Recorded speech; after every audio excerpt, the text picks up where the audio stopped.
Has the best just got even better? Well, in this review of the 2022 Toyota RAV4, you're about to find out.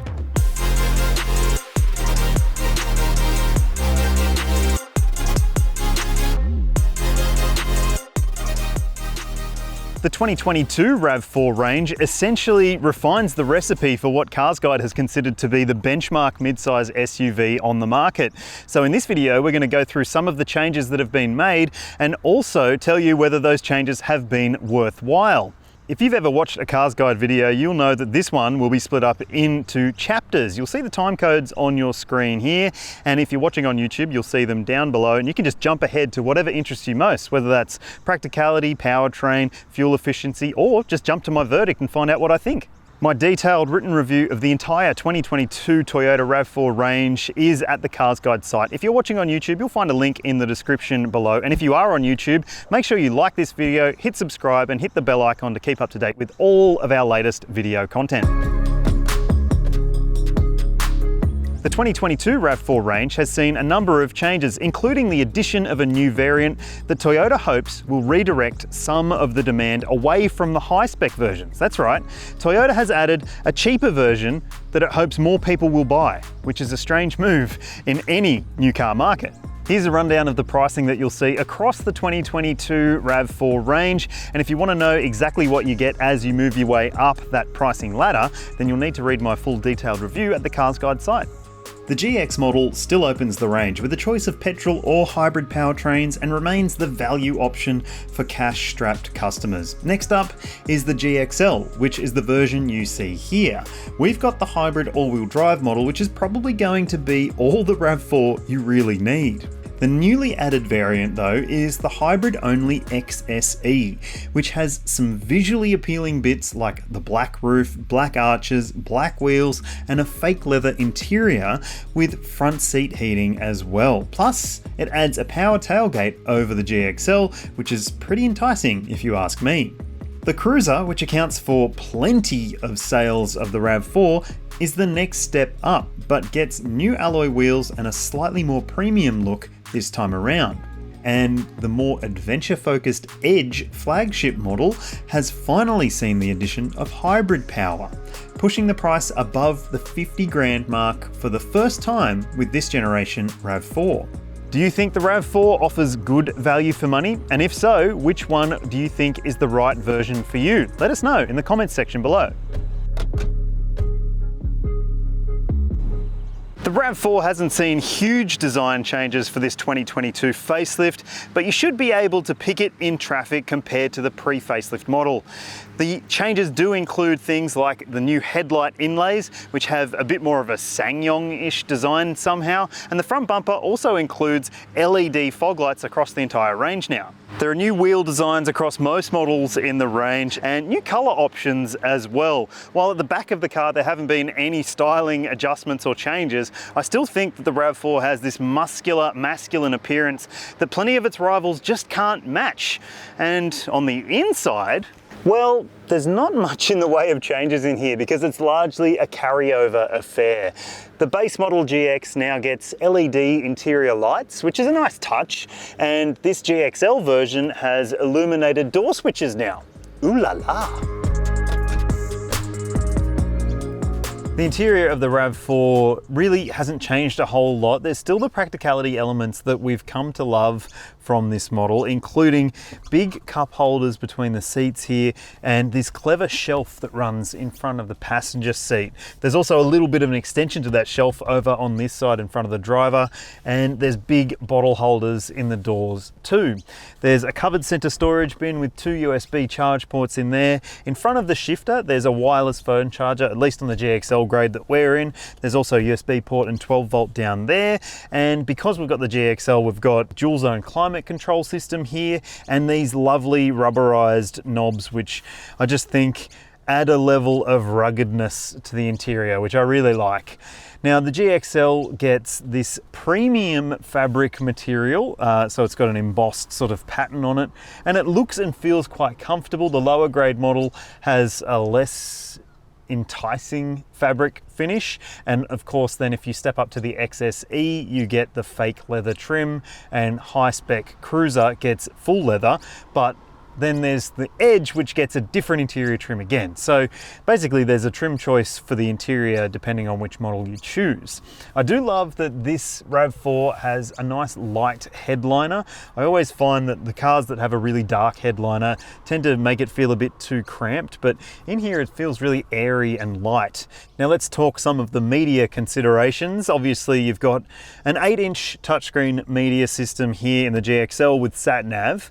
8-inch is quite small by today's standards. Some of the rivals in the market, like the Koreans, the Hyundais and Kias of this world, have moved up in terms of size. So the base model is like a 10-inch screen and the big one is a 12.3 inch. So 8 inches is quite small by class standards these days. At least there are buttons down the side and knobs or dials for you to control the volume and tuning. There's also digital radio across the entire range of the RAV4 now too.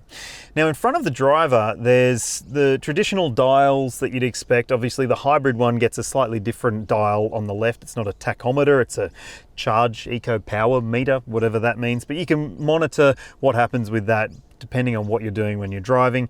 There's a small digital part to the dashboard in front of the driver. It's only 4.2 inch in most models. The higher grade models get a 7-inch part digital screen. Again, falling behind the times because some of the rivals now have fully digital dashboards for their high spec versions at least. I don't mind it necessarily. I just think that for a car that is quite tech focused, you know, with a hybrid powertrain, a fully digital dashboard would probably help sell that message a little bit more. All right, let's check out the back seat. Oh, actually, before we jump in the back, I just want to talk through one thing about the front passenger seat.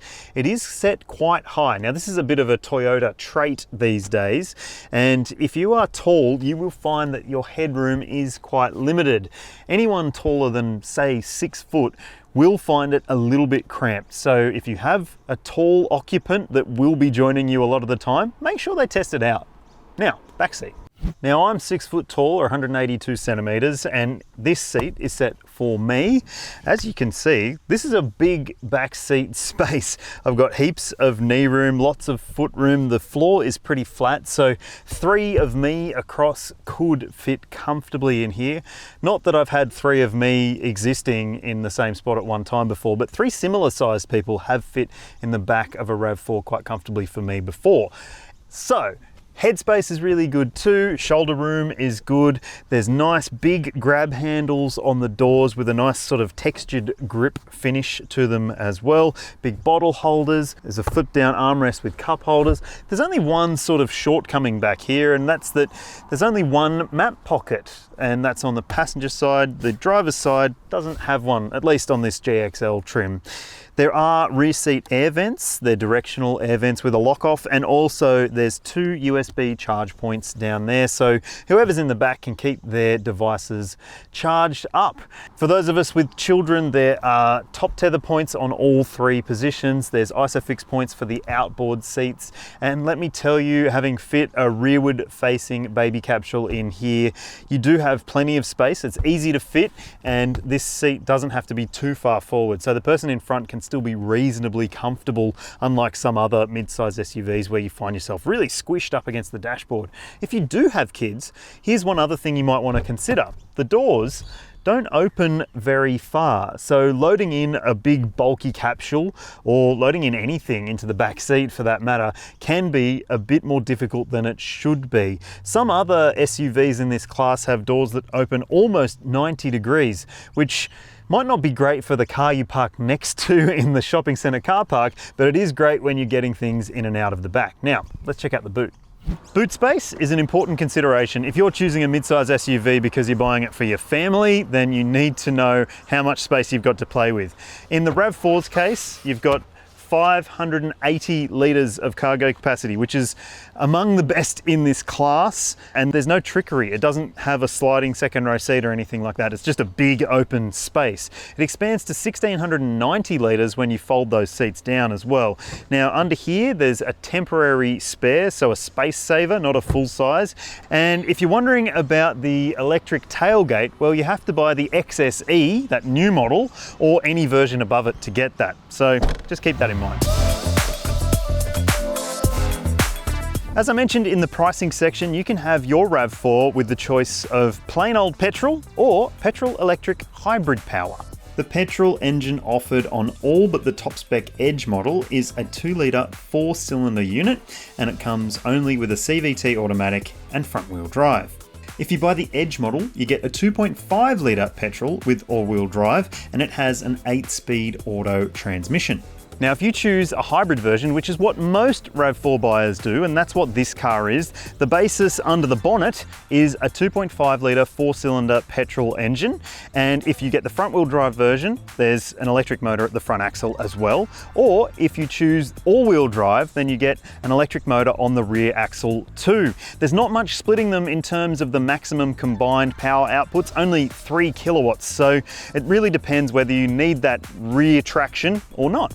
Toyota has basically reset the standard in this segment when it comes to usable efficiency. Rivals like Hyundai and Kia still don't have hybrid versions of their mid-size SUVs, so it makes a lot of sense. But is it good to drive? Well, let's find out.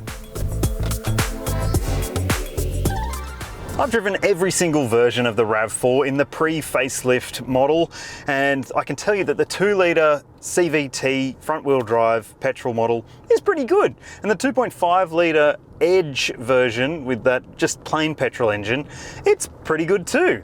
But the real talking point for the RAV4 range is the fact that it comes with hybrid, and this petrol-electric powertrain is terrific. It's the one that most customers choose, and with good reason. Now, we're in the GXL hybrid all-wheel drive, and it's a really nice car to drive.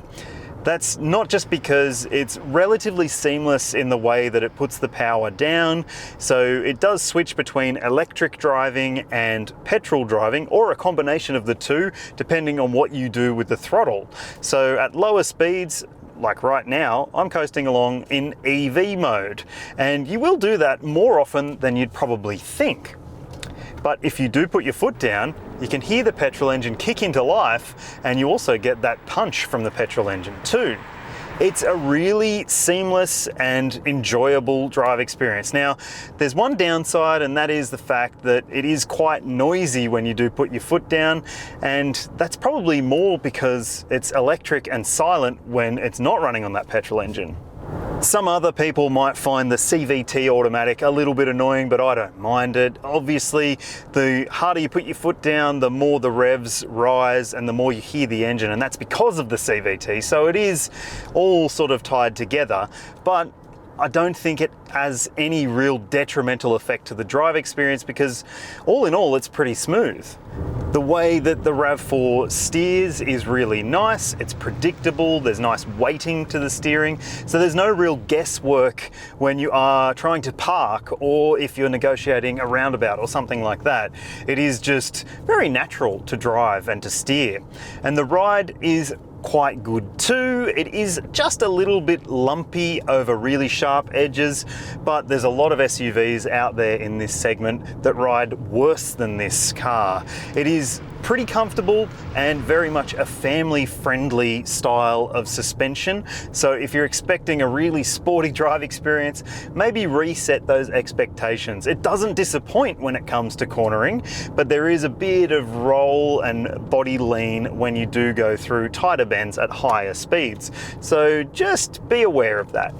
One other thing to consider in the hybrid versions is the brake pedal feel. It doesn't feel like a normal brake pedal because it has that regenerative braking tied into the brake system. So regen braking will basically capture any potential lost energy and feed it back to the battery. So when you're coming to a halt at an intersection or something like that, you will notice that it has a bit of a squelchy sort of feel to the brake pedal, and that can take some getting used to. But let me tell you, after a couple of minutes of driving, you do get used to it. One other consideration, when you go on a coarse chip road like I'm just driving on now, you can hear a bit of boom through the cabin from the tyres. It is a little bit noisy, and at higher speeds on country roads where there's coarse chip surfaces or the surface isn't quite as good as it could be, you will notice that. So if you're a country buyer, make sure you take it to one of those noisy roads and see if you can cope with how much intrusion there is into the cabin. Some of the RAV4's rivals have moved to a more swoopy body design, and the rearward vision over your shoulder isn't quite as good anymore. But the RAV4 and even the Subaru Forester have really tall glass houses, and that means that a glance over your shoulder means you can actually see what's behind you. Just remember that there is blind spot monitoring on every grade as well though. All in all, I think the RAV4 is still one of the best SUVs at this price point when it comes to the overall drive experience. There's not a whole lot to complain about here. As you'd expect, the hybrid versions are more efficient than the non-hybrid petrol versions of the RAV4. On your screen now, you'll see the official combined cycle fuel consumption figures for the base model 2-litre CVT front-wheel drive petrol engine, and also for the 2.5-litre petrol engine in the top-spec Edge. And now on your screen, you'll see the official combined figure for the RAV4 hybrid models in 2-wheel drive and all-wheel drive. And now you're going to see what I've recorded on my test of this GXL hybrid all-wheel drive version, which covered a mix of different driving scenarios, including highway, open road, freeway, and suburban testing. What do you reckon? Pretty good? This generation Toyota RAV4 already had the maximum 5-star ANCAP safety rating, but that was from testing back in 2019, and a lot's changed since then, including a bunch of new rivals that have come out with more standard safety gear than this car. And so what's changed with the 2022 version of the RAV4? Well, the GX model now has a seatbelt reminder system, and the top-spec Edge variants now have rear cross traffic alert with auto emergency braking. So it'll hit the brakes if it thinks you might reverse into the path of something that's coming. Now that's great, but it would have been better if Toyota had added it across the entire model range, because rivals like the Mazda CX-5 have rear auto emergency braking range wide as well. So it's pretty good, but it could be better. Warranty cover for the RAV4 range spans 5 years, unlimited kilometres. But if you service your car and get the logbook stamped, whether it's with Toyota or not, the powertrain can be covered for 7 years. The hybrid battery bits are covered for up to 10 years if you do service your car with Toyota. Cap price servicing is included, with the first 5 services priced at $230 per visit, no matter if you choose petrol or hybrid. That's cheap considering the maintenance intervals are every 12 months or 15,000 Ks. That's the standard for the market.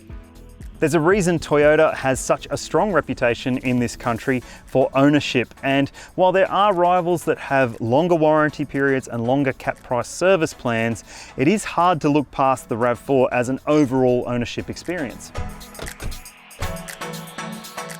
You'd be hard-pressed to find a better all-round midsize SUV than the Toyota RAV4. The 2022 update adds a few little extras, but it doesn't necessarily change the game completely. It's still one of the benchmarks when it comes to real-world efficiency, space, value for money, and comfort. It is just a really impressive midsize SUV. In particular, I'd be looking at that new XSE trim line, because I think it offers a lot of the stuff that a RAV4 buyer might want, even though they might not need much more than what you get in a GXL like this. Tell us what you would choose in the comments section below. Would you choose a RAV4, GXL, XSE, Edge, whichever one, or something completely different? And just remember, we've also done hundreds of other reviews of mid-size SUVs. You'll find them on our YouTube channel or at the CarsGuide site. And if you can't find them, let us know in the comments and we'll see if we can cover it for you. Coming up in a second, you'll see my score for the entire 2022 RAV4 range.